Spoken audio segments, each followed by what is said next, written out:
কি খবর বন্ধুগণ, আশা করি সবাই ঠিকঠাক আছো। ওবিসি নিয়ে সমস্ত রকম জটিলতার কিছুটা হলেও দূর করলো আমাদের রাজ্য সরকার।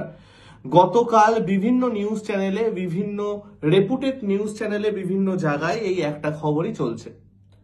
তো কি হয়েছে না হয়েছে, হেডলাইন কি এবং এটা কিভাবে আমাদের সমস্ত ছাত্রছাত্রী বা অ্যাসপিরেন্টসের এফেক্ট করবে, সেটা একটু নিয়ে ছোট্ট ছোট্ট আমি 5টা পয়েন্ট বলবো।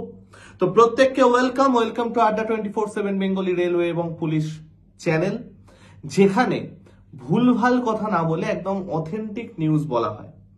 দেখো, বেশ কিছুদিন আগে আমি তোমাদেরকে একটা ভিডিও করে বলেছিলাম যে যখনই ওবিসি কেস নিয়ে কোনো আপডেট দেখবে, একদম পুরো সেই ভিডিওগুলোকে আর দেখবে না, কারণ কোনো রকম নিউজ ছিল না। যখন নিউজ আসবে সবার আগে আমরা চলে আসব, এবং তাই হয়েছে। কালকে রাত্রিবেলা যখনই নিউজটা অফিসিয়াল ভাবে সব দিকে ছড়ানো শুরু করেছে, সমস্ত রকম ডিটেলস জেনে, সমস্ত রকম খবর নিয়ে, পয়েন্ট অনুযায়ী সাজিয়ে আমি তোমাদের সামনে চলে এসেছি। তো ভাই সকল, যে ভাই বোনেরা নতুন আছো চ্যানেলটাকে সাবস্ক্রাইব করে দিও, এবং যারা অলরেডি ক্লাস করো তারা তো জানোই কতটা যত্ন সহকারে এখানে পড়ানো হয়। তারা ভিডিওটাকে লাইক, এবং তোমার মতো যে বন্ধু বান্ধবরা এতটা দিন ধরে অপেক্ষা করে আছে তাদের কাছে এই ভিডিওটা পৌঁছে দিও। তো চলো আমরা শুরু করি আজকের আমাদের বক্তব্য। দেখো, ওবিসি কেস আমাদের ফার্স্টে বলা হয়েছিল 12 লক্ষ শংসাপত্র বাতিল হবে এবং সমস্ত রকম পরীক্ষা তার জন্য স্থগিত হয়ে গেছিল।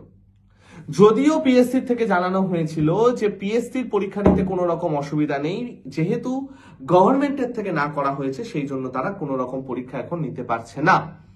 কিন্তু গতকাল নবান্ন থেকে যে নোটিশ পেশ হয় এবং চারিদিকে যেটা ছড়িয়ে যায় যে ওবিসি কেস বোধহয় এবার মিটে গেছে। সত্যি কথা বলতে পুরোটা যেরকম সেটা নয়, আবার একদম যে মিটবে না সেটাও নয়। আমাদের একটা আশার আলো দেখানো হয়েছে, যেটা খুব স্বাভাবিক। একটু লজিক্যালি যদি তোমরা বোঝো, 2026-এ ভোট আছে।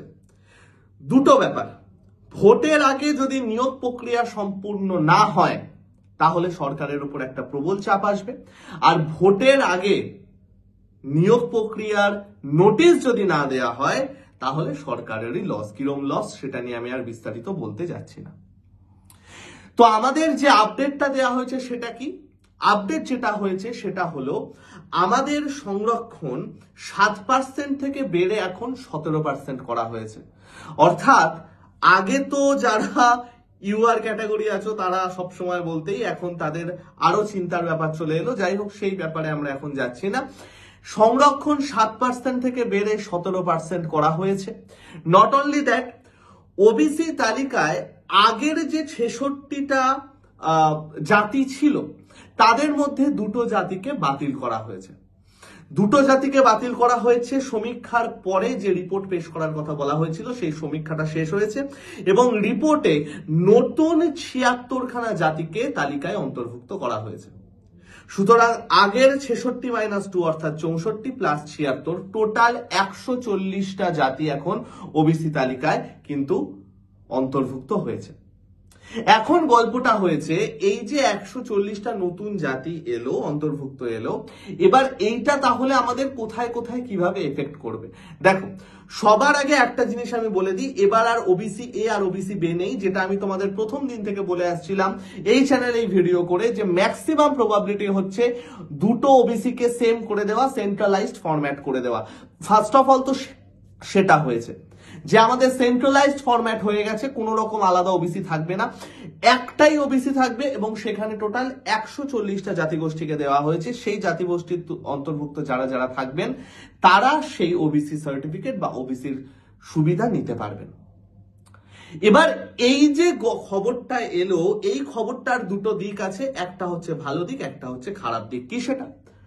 ভালো দিক যেটা, এটা আমাদের একটা পজিটিভ সাইন যে এতদিন ধরে যে জিনিসটা আটকে ছিল এবার হয়তো তার একটা নিষ্পত্তি হতে চলেছে।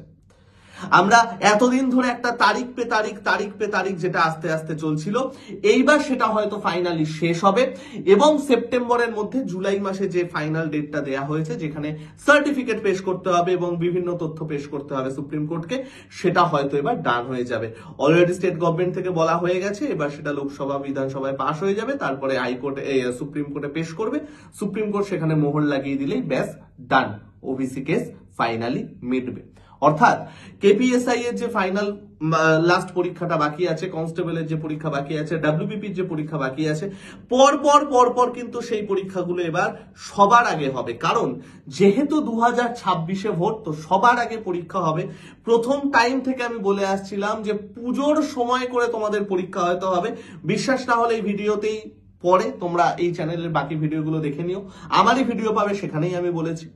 তো পুজোর সময়তে কিন্তু আমাদের একটা সম্ভাবনা আছে পুলিশের পরীক্ষা হওয়ার। তো ভাই সেটা একটা বিশাল বড় পজিটিভ পয়েন্ট আমাদের প্রত্যেকের জন্য, যে ভাই আমাদের পুলিশের পরীক্ষা কিন্তু সামনেই আছে।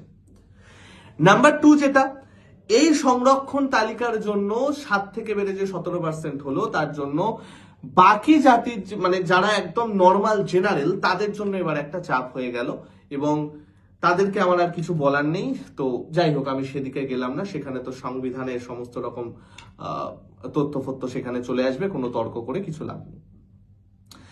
এইটা চলে গেল আমাদের ভালো দিক। খারাপ দিকের মধ্যে আমাদের কি চলে গেল? খারাপ দিকের মধ্যে যেটা চলে গেল সেটা হচ্ছে এই যে দীর্ঘ 1.5 থেকে 2 বছর আমাদের সময় নষ্ট হলো, তাতে কোনো ক্যান্ডিডেটের কিন্তু ভাই বয়সটা থেমে থাকলো না। হয়তো এই বছর তারা পরীক্ষা দিতে পারতো, সেটা তার লাস্ট চান্স। অনেকে হয়তো গত বছর তার লাস্ট চান্স পেরিয়ে গেছে। তো এইটার আশা করি কোনো দরকার ছিল না, বাট কিছু করার নেই, আমাদের ভাগ্য খারাপ, আমরা এরকম একটা সিচুয়েশনের মধ্যে দিয়ে যাচ্ছি। এবং তাদের দুঃখ, তাদের কষ্ট আমি আমার জায়গায় বসে কোনো দিন বুঝতে পারবো না, বোঝার চেষ্টা করেও লাভ নেই। আমি তাদের কাছে কিছু বলতে চাই না। যাই হোক, তো এখন গল্পটা হচ্ছে একটাই ওবিসি, এবং পরীক্ষা তোমাদের সামনেই শুরু হতে চলেছে। তো যারা এতদিন ধরে প্রস্তুতি নিচ্ছিলে, এতদিন ধরে ওয়েট করছিলে, তারা এবার ফাইনালি রেডি হয়ে যাও, তোমাদের পরীক্ষা কিন্তু সামনেই আসতে চলেছে। বাকি কারো যদি কোনো মতামত থাকে, কিছু থাকে, অবশ্যই কমেন্ট সেকশনে জানিও। ভালো থেকো সবাই, সুস্থ থেকো, শরীর টরীর ঠিক রেখো। ফাইনাল আপডেট যখনই আসবে তখনই আমাদের চ্যানেল থেকে ডাইরেক্ট আমি বা অন্য কোনো স্যার আপডেটেড নিউজ দিতে তোমাদের চলে আসবেন। ভালো থেকো বন্ধুগণ, আসছি।